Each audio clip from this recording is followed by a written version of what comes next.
Why is JFK's brain missing? Bugging the White House? A lobotomy? None of this makes sense.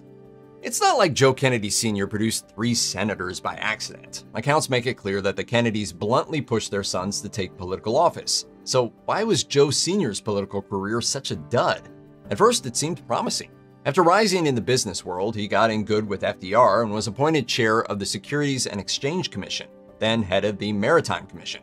By 1938, he had become the ambassador to Great Britain.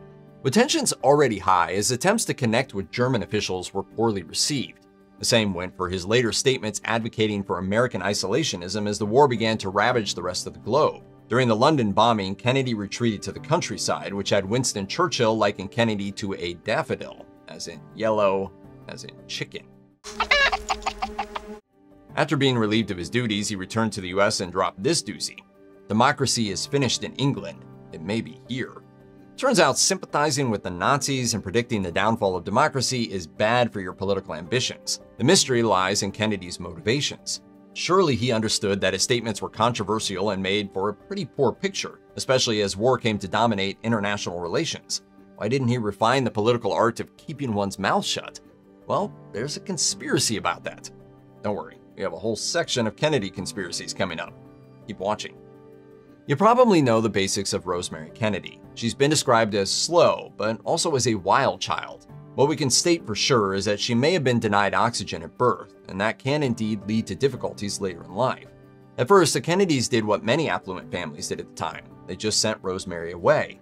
But Rosemary snuck out of the convent she had been sent to and reportedly caroused with men in nearby bars. Her father was horrified, and by 1941 had decided that a lobotomy was the only course of action. At just 23 years old, Rosemary underwent the surgery. If a lobotomy goes well, what it's supposed to do is, quote, reduce tension, agitation, and impulsive or violent behavior. What Rosemary's did was leave her with the inability to walk and talk. The part that doesn't make sense is simply this. Did Rosemary Kennedy need a lobotomy? In today's age, the answer is a flat-out no. But remember, lobotomies were performed up until the 1960s, so this was a reasonable procedure at the time. It's pretty safe to say that Rosemary did have developmental delays, but a lobotomy to fix that is like cutting your arm off because you have a hangnail. Kick, as she was known, was born Kathleen, the second daughter to Rose and Joe Kennedy Sr. With her 8 siblings, she moved to England when her father became ambassador to Great Britain, though most of the family returned to the US in 1939 as World War II broke out. After a couple of years of more schooling and a brief stint at DC's Times Herald newspaper, Kick traveled to London to volunteer with the Red Cross. By May 1944, she had married an old friend, William Billy Cavendish, the Marquis of Hartington. Now Lady Hartington, Kick became isolated from her family. Only her eldest brother Joe Jr. attended the simple civil ceremony. The problem was that Billy was a Protestant. This was a big deal, like much bigger than you could imagine. You see, the Kennedys were the sort of influential Catholic family who got in pretty close with Pope Pius XII. Rose was reportedly so aghast that she told her daughter hell awaited her. Of course, the moralizing becomes all the stranger when you consider the many infidelities of Joe Sr. and other Kennedy men. When Billy died in action mere months later, Kick was widowed. Years afterward, she began a relationship with another Protestant, Earl Peter Wentworth Fitzwilliam, who was also married. Rose suggested that Kick would be cut off from her family completely. So Rose is ticked off her daughter is running around with a married man, but her own husband is attending Hollywood premieres with his girlfriend? Nobody said that the Kennedys weren't complicated. In 1948, just days before Kick was set to speak with Joe Sr. in Paris, she was killed in a plane crash. While her father attended a mass said for her, none of the Kennedys were at her funeral. So the entire Kennedy clan was so disappointed in Kick for running around with Protestants that they skipped out on her funeral. Wow. In 1973, when the public learned of President Richard Nixon's secret White House recording system, the JFK Kennedy Presidential Library revealed that JFK himself had tapes made of White House conversations during his term.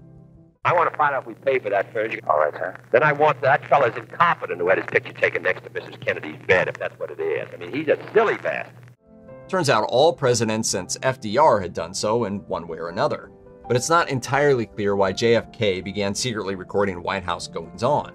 Some in his administration speculated that he had wanted a reliable record for a future memoir. Others wondered if the president, stung by backtracking advisors after the disastrous Bay of Pigs invasion in 1961, wanted something concrete to hold them to their word. But without an explanation from Kennedy himself, we can't be sure exactly why he bugged his own workplace. Nixon reportedly worried that he would be misrepresented or misquoted and wanted the tapes as a definitive record. Obviously, it was those tapes, notably 18.5 minutes missing, that did in Nixon. Did JFK never fear anything being said coming back to bite him? There are certainly many stories of JFK taking on mistresses, but there is also evidence Jackie wasn't exactly pleased with JFK's infidelity. When Kennedy's longtime friend, Kurt Lemoyne Billings, pulled Jackie aside to delicately inform her of her fiancé's need to remain available to other women, she seemed to be fine with it.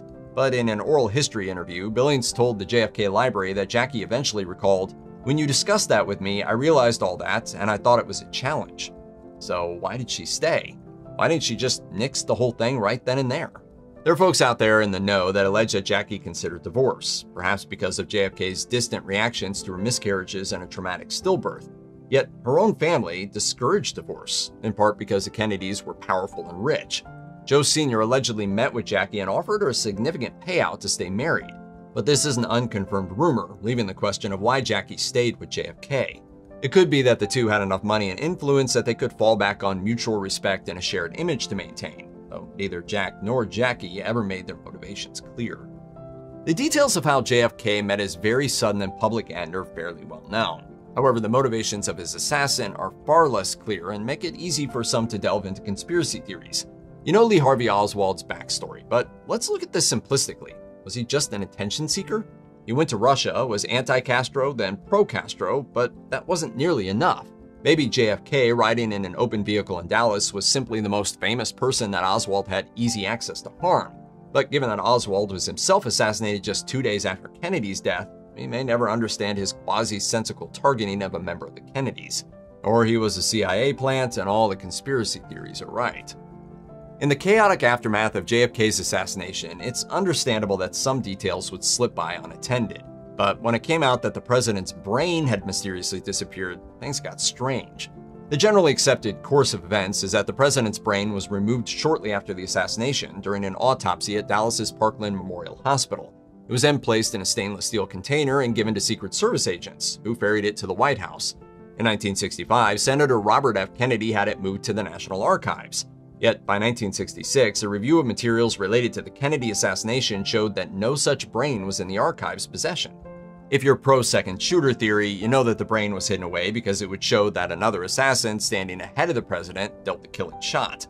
There's another plausible conspiracy often overlooked. In End of Days, the assassination of John F. Kennedy, James Swanson suggests that Robert F. Kennedy knowingly took the brain. Why?